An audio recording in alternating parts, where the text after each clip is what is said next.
So this is a rather medieval looking device. I think this is how they used to slice watermelon in the Crusades. I'm Dan and I've been designing kitchen gadgets for 40 years. I'm gonna test some cutting gadgets and see if I can find a way to make them better. The thumb will sit here. So we get longer French fries, longer slices. That wasn't fire shooting out of its mouth, it was a wagging tongue. These are the products I am going to test. Hot dog holder slicer, veggie sheet slicer, moving blade mandolin, Slice Right melon slicer, Hasselback potato cutter.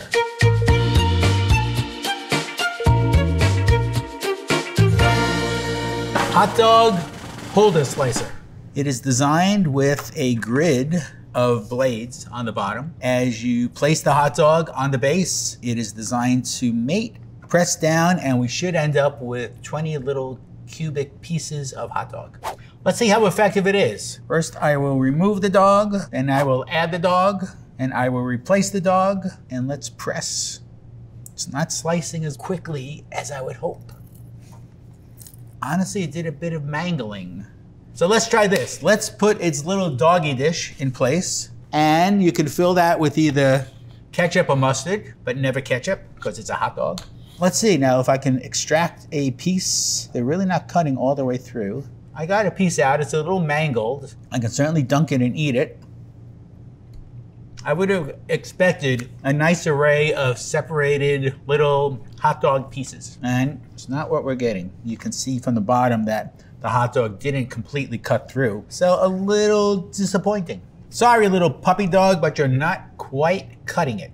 Let's see how the hot dog holder slicer compares to using a regular old kitchen knife.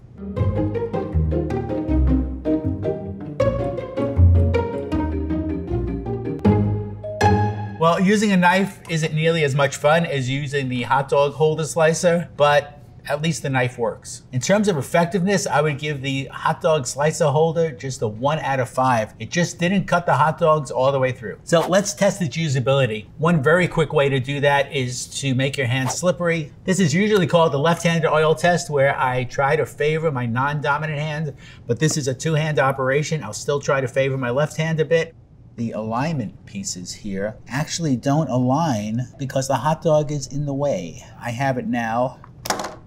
I guess not. And these posts really should be a bit taller. Align the dog, press on its head and its tail, and I do have 20 cubes, but I don't feel like they are all free and loose, and they're not. So here's something important to think about. This is probably meant for kids to dig out little cubes of hot dogs, and because it's not cutting all the way through, it's going to be a little bit harder for them to pull a piece out cleanly. You may have a couple of upset, disappointed children, or a little bit more of a mess on your table than you would want. In terms of usability, I think it could have been a lot better. I would only give it a 2 out of 5. It's difficult to align, and it's very difficult to push down and make that many slices at once. Let's talk about a redesign. One of the problems we have here, with the hot dog in place, the base stops here, so the little doggy stops here, but it doesn't connect with the base. Simply making these posts larger would help a lot. Currently, what you would need to do to compensate is just get much skinnier hot dogs. Do they exist? I'm not sure. I think there's something actually a little more radical I would do to change this. Instead of having this being a pressing action, to make this more of a scissor action. Put a big hinge here, or to sit this into the base as if it's a hinge. If this comes down like a scissor action, you would be cutting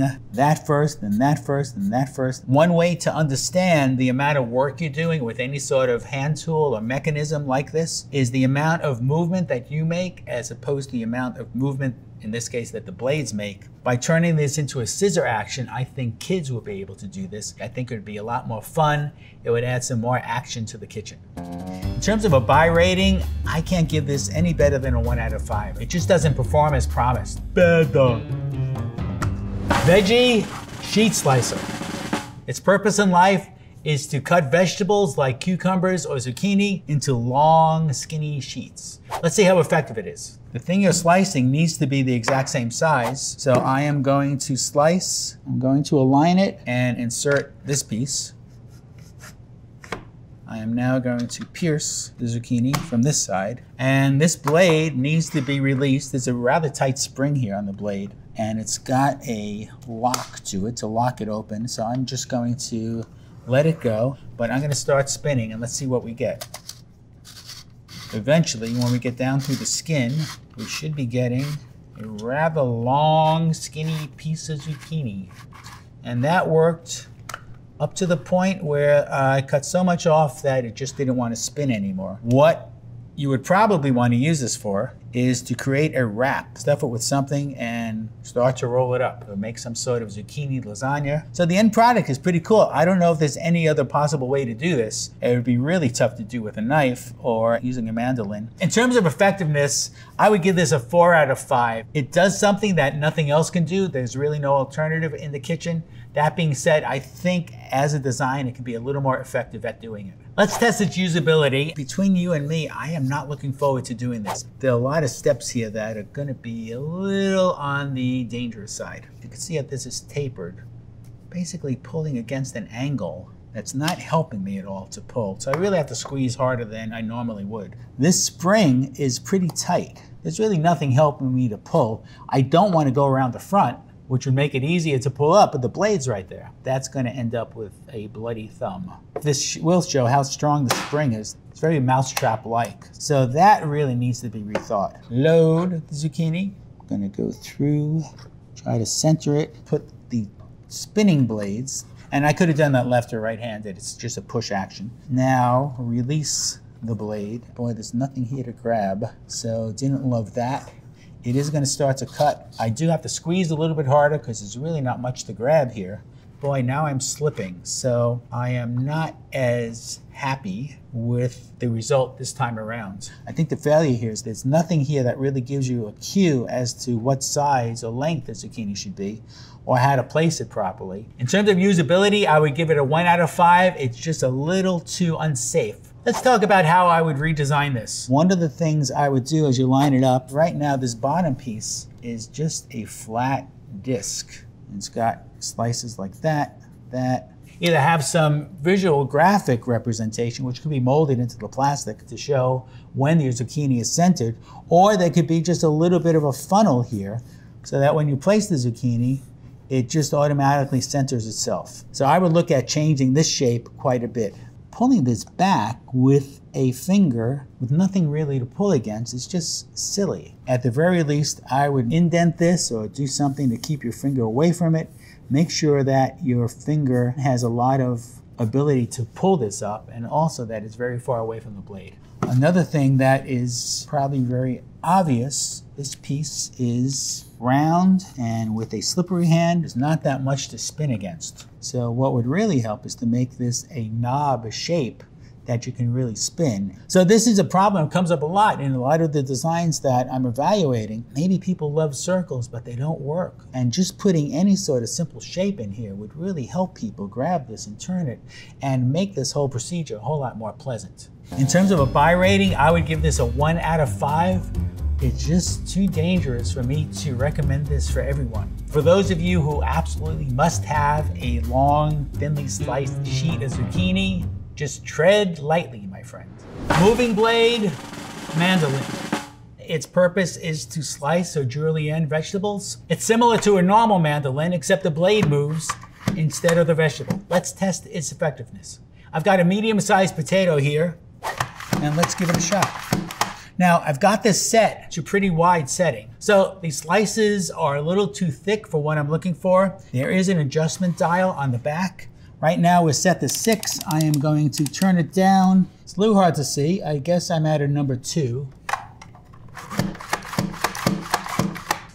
Okay, that's not really potato chip size, but it is pretty good for frying up potatoes in a pan. And let's go a couple of steps further to see how thin it will slice.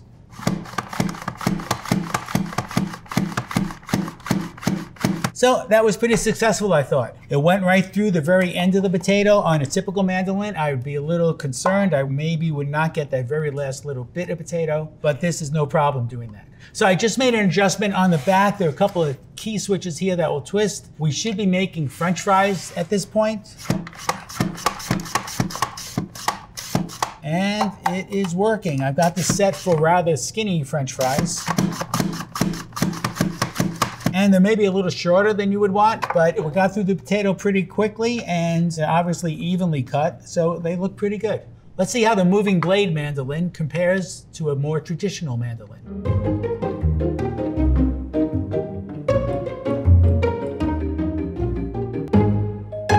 So the traditional mandolin is relatively simple, but I will say that the moving blade mandolin feels a lot safer and a lot quicker. In terms of effectiveness, I would give the moving blade mandolin a 5 out of 5. It works great, it's fast, it's efficient, it's safe. I like it. Let's test its usability with some slippery hands. So I'm gonna use a carrot this time.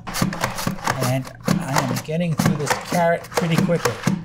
There's no real need for dexterity on this. You place the vegetable in, one hand is plunging, the other hand is plunging.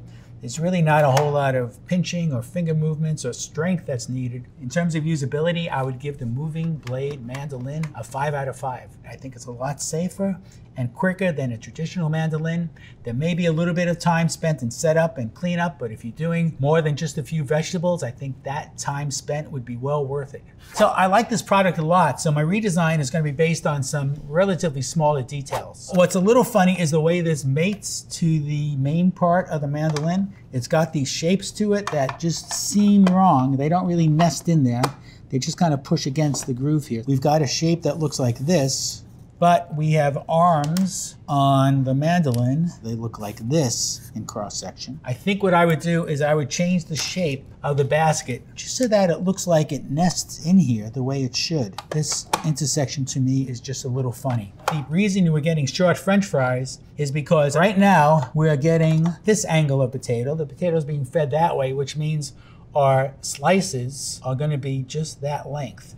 If this was just a little bit longer, we may be able to put the potato in at least at more of an angle so we would get longer slices. So that would mean making this chute a little bit larger. Of course, the plunger would have to be a little bit larger. That's relatively simple. It would mean that it's more throw on the plunger. It may have to come up a centimeter or two, but I think that would be livable. At least it's worth a prototype or a mock-up. One other thing I would do is the graphics back here are really difficult to see. They are embedded into the plastic, so it really is white on white. I would change these numbers or make them bigger. This dial itself is a little fussy too. I think I would reshape that a little bit to give it a little more surface area to spin on. Like I said, these are pretty minor details because I like this product a lot. I think you'd be happy with it as long as you like short little French fries.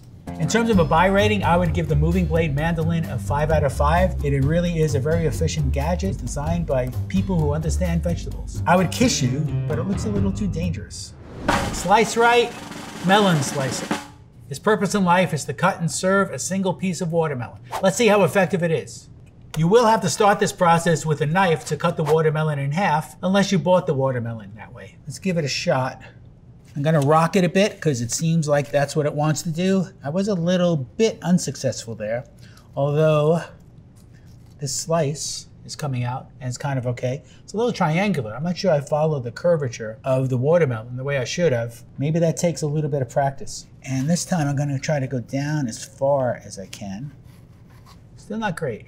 It is not the nice round piece of watermelon that I would have looked for. I do think to get this right, this thing has to go up and around. That's quite a bit of motion for your hand. So I'm left with a table full of watermelon juice and some pieces of watermelon that are just not as beautifully presentable as I had expected. Let's see how the Slice Right melon slicer compares to using a standard old knife.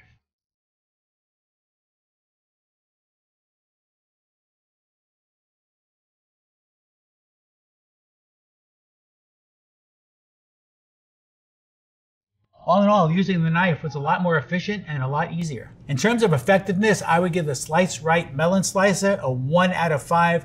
I think you'd be a lot happier just using a knife that you already have in your kitchen. Let's test its usability. I am going to try the left-handed oil test. My left hand is not clear on how to hold this, and it is a bit of a struggle to get through. It wasn't feeling that good on my right hand, but it is exaggerated on my left hand, and it's a little ragged. And you can see I'm getting all these ridges from every time my hand was rocking.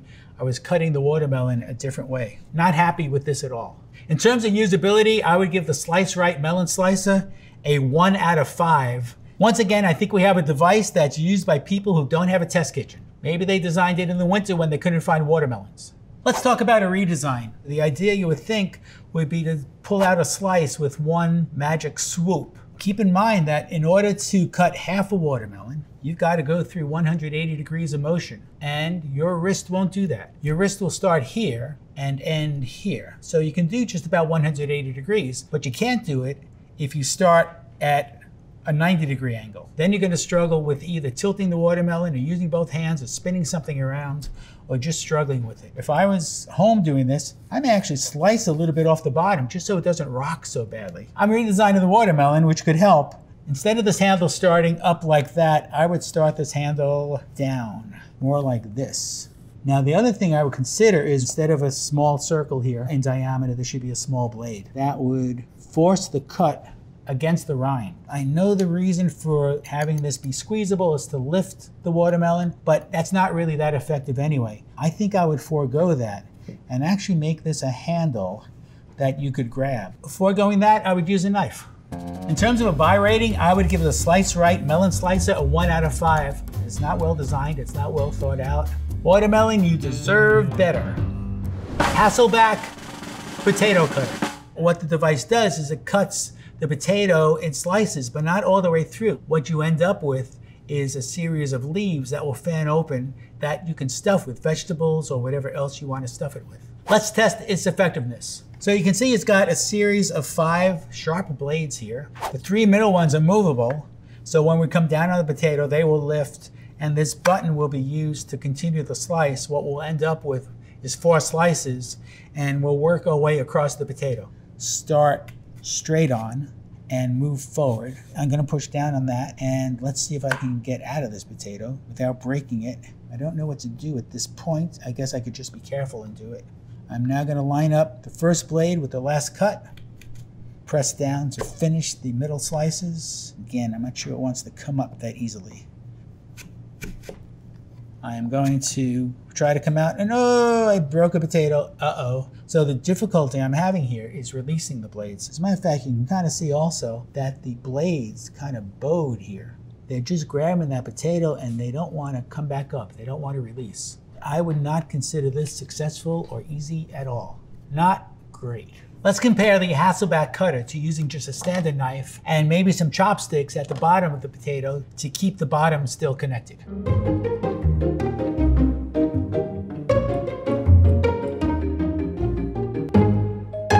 So aside from the fact that my slices are not as beautifully consistent as they could be, I think it was a lot more efficient and got the job done. In terms of effectiveness, I would give the Hasselback cutter a 1 out of 5. The potato got stuck. I never ended up with a complete potato. I really think that the tools that you already have in your kitchen are going to be far superior. Slippery left hand, it's less coordinated. Going to come down. It's really not easy to plunge or push. Squeeze here to release, and same problem. I don't think this is going to be any better or any worse lefty or righty. I'm not going to have any fun releasing this and my potato broke in half. So, hope you have a pair of chopsticks at home, because I think that's going to be your best bet. In terms of usability, I would give the Hasselback cutter a 1 out of 5. It's just not that fun or effective to use. In terms of destroying a potato, 5 out of 5. Let's talk about a redesign. Right now, this is the base. I would make this wider. It'll be more stable. I think the fact that when you go down and this goes back and forth a little bit is a little bit unsteady. That's probably lending to bending of the blades and those potato slices getting trapped in there. The other thing I would do is the blades right now, a typical knife blade would look like this. It would come to a point, it would be wide. And as you slice, there'd be some separation. This part of it, the upper part of it, should actually be wider, like a more traditional knife. And in doing that, maybe the potato slices will separate by themselves. Aside from that, I would recommend the recycle bin in your kitchen. In terms of a buy rating, I would give the Hasselback cutter a 1 out of 5. I just wouldn't recommend it to anyone. It's not working. It's not your fault. It's whoever designed this. I've got to say, 4 out of 5 of these gadgets were pretty disappointing. There are some pretty good intentions here, but they just didn't follow through. I'm not talking about you, moving blade mandolin. Why are you even hanging out with these guys?